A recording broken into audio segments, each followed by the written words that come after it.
Madame Malika, vous êtes demandée au parloir.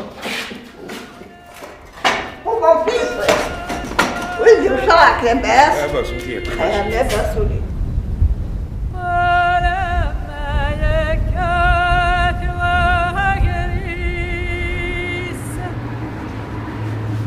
شوف بدك يجي واحد بدك يجي عند اللحمة. Bonjour Hassan Ferrani. Bonjour. On n'est pas dans le désert là. Mais le film, lui, c'est le désert. 143 rue du désert. Mais en fait, on est complètement dans le désert dans ce film. Alors on est complètement dans le désert chez Malika qui tient un café à peu près à 1000 km au sud d'Alger, au milieu de nulle part et de toutes parts.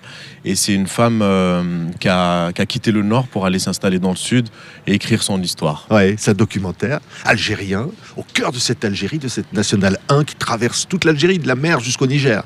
C'est ça, complètement, et qui est emprunté par surtout les routiers. C'est une route de routiers. Et le café de Malika est un peu une balise, un repère pour ces routiers qui s'arrêtent chez elle pour le plat unique, des œufs, du thon, ou alors, et c'est surtout pour discuter avec elle, pour échanger. Et c'est un peu une maman, c'est un peu une psy, c'est un peu quelqu'un qui apporte du réconfort aux routiers. Ouais, allez, on regarde quelques images. 143 rue du désert. لا والعمية اللي كانت تجيب في شعارها ثورة من الشعب وبفائدة الشعب.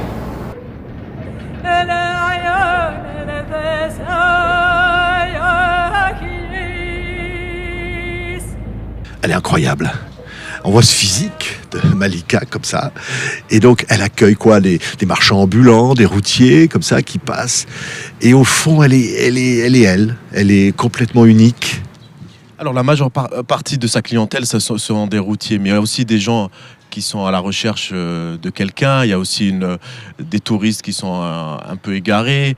Le lieu de Malika, pour moi, c'est un peu cette agora, ce lieu où peuvent échouer des bouteilles à la mer ou des choses comme ça, de gens qui arrivent et qui déposent des bribes d'histoire, ouais. et qui repartent, qui restent des fois 5 minutes, qui restent plus. Et c'est cette agora un peu, c'est pour moi pas une métaphore, un peu une métaphore, mais aussi ce que l'Algérie pourrait être, c'est-à-dire cette agora de lieu de démocratie où chacun peut arriver, donner son point de vue et dans le respect de tout le monde. Ouais, on le dit tout de suite parce que ça pourrait être un film de fiction, ça pourrait être une comédienne, mais non, elle existe, c'est un documentaire vrai, on va dire, quelque part. Complètement. Malika existe réellement et Malika, en plus de sa vie qu'elle nous donne à voir et qu'elle raconte, elle se met aussi en scène. C'est quelqu'un qui est l'actrice de sa propre vie et elle joue aussi, oui, avec les gens qui entrent. Elle a joué avec votre caméra, j'imagine. Elle a aimé ça, être filmée comme ça. Elle a adoré Malika et c'est quelqu'un qui m'a facilité. C'est une femme forte, courageuse, qui m'a énormément facilité la tâche dans ce café quand les routiers arrivaient. Elle leur disait une chose que j'aimais beaucoup. Elle leur disait ils font un film sur moi, c'est mon film.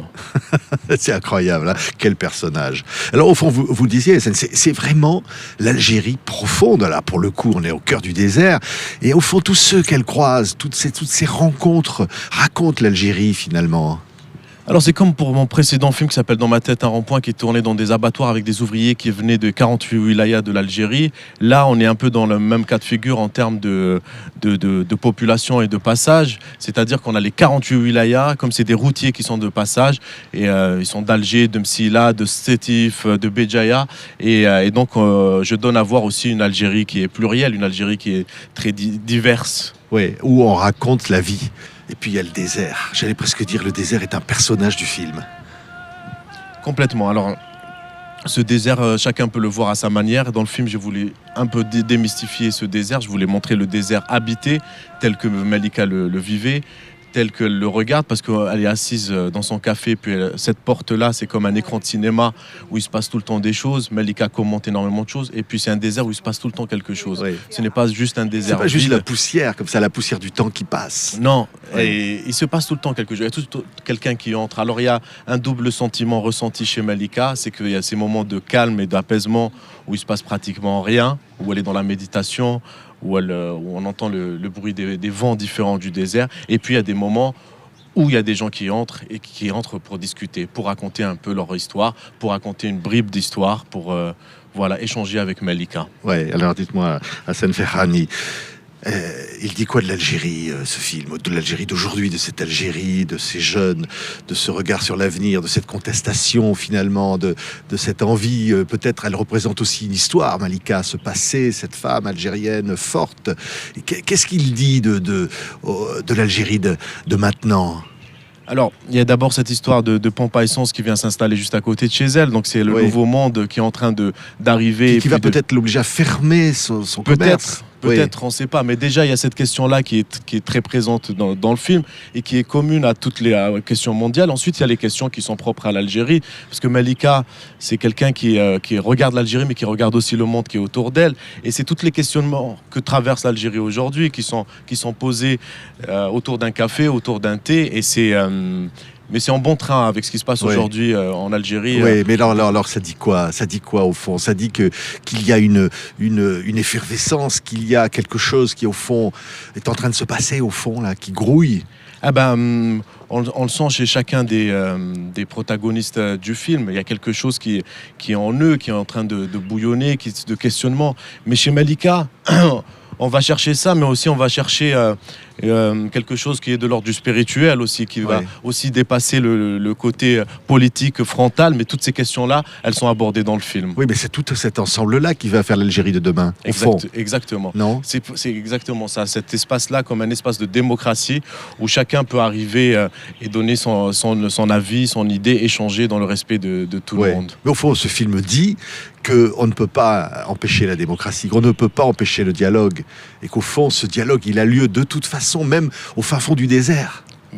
Exactement, on ne pourra jamais l'empêcher, d'autant plus que c'est dans un café avec une femme qui a tenu le coup et qui est là depuis pratiquement 30 ans dans ce café-là et qui est une utopie pour moi. Ce café-là est une utopie de ce que c'est que l'Algérie d'aujourd'hui. Vous attendez depuis 30 ans, hein. Malika, elle est là, elle attend sur son tronquet. Alors voilà, c'est pas compliqué pour ceux qui nous écoutent. Donc vous prenez la nationale, si vous voulez voir Malika, prenez la nationale 1, vous faites combien de kilomètres ? C'est à peu près, on est à pratiquement 900 km au sud d'Alger, avant la bifurcation de Timimoun. Et là, vous allez pouvoir boire un café avec Malika, et puis échanger comme ça, c'est beau. C'est l'humanité au fond. Exactement, c'est ça, c'est l'humanité, c'est l'humain, c'est les rencontres qui font ce qu'on est aujourd'hui et de quoi on se nourrit pour avancer. Et Malika, elle est pour moi cette balise pour plein de gens qui sont dans le désert en Algérie. Ouais.